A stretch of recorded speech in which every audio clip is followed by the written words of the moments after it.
Alright, ladies and gentlemen, here we go again with another transfer update on the AC Milan transfer window in 2020 here.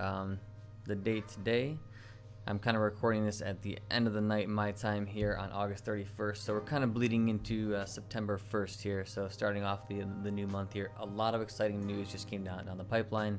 It looks like after a really slow start to the transfer season, Maldini and company have really gotten things going, and there's a lot of excitement around the Milan camp, and it is for very good reason. I personally am incredibly excited, as a couple of big things that I wanted done seem to have been gotten done. So, to start off with, right up and at the front, Ibrahimovic seems to have fully renewed. It is official now, confirmed today.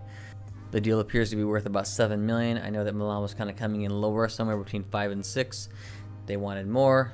It seems like they settled on 7. I think it's completely fine. I don't really care how old he is. Ibrahimovic has been much more valuable than any other player on this entire team. Regardless of age, he seems to be one of those guys who just doesn't really age. And he seems to be driven. I know that from what I know of Ibrahimovic, he really wants to bring Milan back to the Champions League. And I bet you if he gets us back to the Champions League, he's going to sign on for one more last hurrah and try to play Champions League one more time before he retires. That's just my guess. I don't really know this. I'm not coming from any sources anywhere. There's no data saying this, but that's just my best guess. So a lot of exciting news on that front. Next, we move back to midfield, which is where the biggest news has come to play. Last update, I updated you guys saying that it looks like Milan have overtaken Inter Milan in the signing of Sandro Tonali. As you guys probably know, Sandro Tonali is by far my favorite signing of this season. That's exactly who I wanted. He's a born and bred Milanista. This guy was ready to play for AC Milan a while ago. A lot of comparisons to Pirlo, to Gattuso.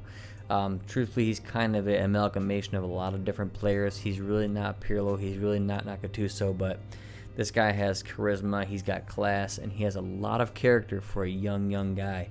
And I think he's going to do fantastically here. It's about time we brought in a young Italian player who actually has character and who I believe is going to be the star, or one of the stars of our midfield and of our team, one of the cores of our team for the next decade here. That puts him together with a fantastic midfield core already with Franck Kessie and Ismail Benacer. And it looks like we're going to be bringing in Bakayoko as well. So that would be such a strong midfield, and in my opinion, that's the best midfield in Italy. If you've got Benacer, Tonali, Kessie, Bakayoko, you've got some versatility to play in either a two-man pivot like they are right now, or you can switch it up to running a three-man there, with maybe having Kessie either play in the deep role just as a pure destroyer, or you could put Tonali back there as a deep-lying playmaker, or you can put Bakayoko back there and in that spot, and then put any of the other two midfielders at the kind of center mid spots, right and left. It doesn't matter. It's just very versatile. It gives you the ability to keep the same formation or switch it based on the opponents. I love it. I'm really hoping that we complete the Tonali signing probably today on, I guess not today yet. It will be today in about 30 minutes here. So September 1st, I'm hoping to kind of complete this signing, if not by the 2nd. But it looks like he has his medical schedule for this week. They are saying Thursday, so that's a couple days from now.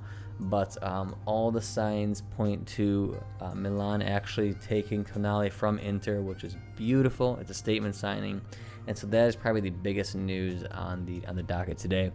As well with the midfield, it looks like we are very close to locking up Brahim Diaz.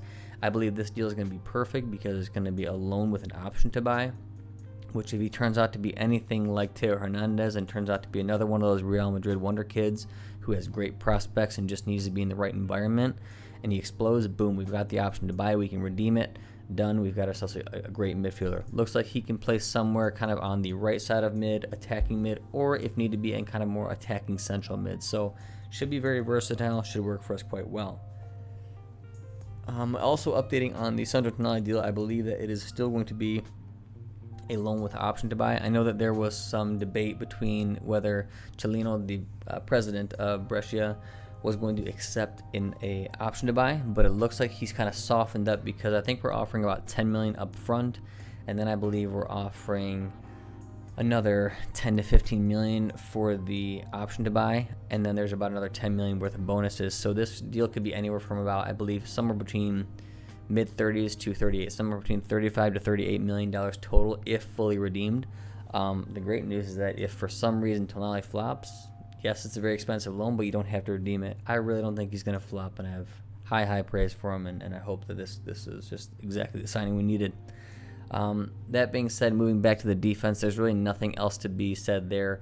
We're still trying for 2 Fiorentina players. The top target is Milenkovich, but I really doubt this is going to happen. He's too highly valued, and we just don't have the money to spend on Tonali, on Bakayoko, on Brahim Diaz, and then to try to go for Milenkovich. And then with the final target that I'll mention last year in this video, we're also trying for German Pezzela, which is kind of the backup option to Milenkovich, and I think it's actually a pretty good option.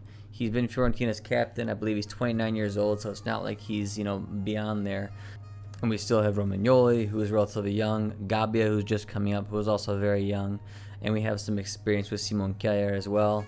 And then we have them backing up Matteo Musacchio, who I'm pretty sure we're going to try to sell if somebody will leave. If not, I think he's actually going to be a very awesome backup. I mean, he's always fought hard for the shirt, so I personally don't mind him staying. I know a lot of people probably will, but he's always fought hard for the team, so I really don't mind it. So yeah, it's probably either going to be Milenkovich or Pezzela. I think it's probably going to be much more likely to be Pezzela, since his cost is going to be far lower. That being said, I think that we are still trying to go for Federico Chiesa, which I think would just be the icing on the cake and the ideal way to end this transfer market.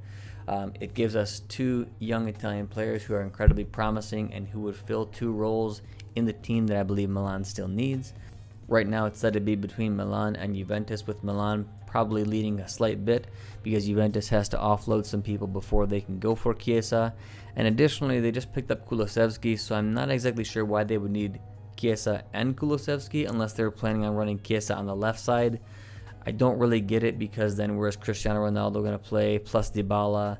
I don't really understand it. From what I understand from Juventus, they're going for Edin Dzeko, which makes perfect sense, perfect signing. You run Dybala, Dzeko, and Ronaldo up top as your front 3. I don't really see where Chiesa fits, so that's why I think Milan is kind of up there at that front spot. I mean, don't get me wrong, Castillejo and Salamakers and stuff and Leao, they'll be fine, but Federico Chiesa would fit the spot absolutely perfectly, and I feel like he is the last final perfect signing that we need to make this a top transfer mercato for Milan, and to really drive us towards trying to secure Champions League qualification, which is 100% the goal of this season. It looks like initially Rocco Commisso, the president of Fiorentina, was trying to ask for about 70 million. Nobody's going to match that. 60 million it was then reduced to. Nobody's going to match that. So it looks like they may be open to 50 million plus bonuses, maybe some counterparts, maybe we insert Paqueta into the deal, maybe somebody else. Who knows, we might have to offload one of our promising youngsters, maybe Pobega, maybe Gabbia. I don't really know. There's still a lot to be discussed, but judging by how well Maldini worked in the shadows to complete the Tonali signing, which looks very imminent now, there's a little bit of excitement and a little bit of optimism that we might hold out chance for getting Federico Chiesa. So overall, if we're able to round out this transfer mercato with Ibrahimovic renewal, Brahim Diaz as a kind of backup, Federico Chiesa on the wing, Sandro Tonali and Bakayoko in midfield, Pezzela or Milenkovich for center back, and then possibly upgrading right back. I mean, that is just an absolutely perfect mercato. So a lot of excitement around the Milan camp. I'll keep you guys posted in the coming days as things change. But right now, look out for the confirmation on Sandro Tonali and Brahim Diaz, as that's going to be the next 2 deals I believe to come down the pipeline and actually confirm them.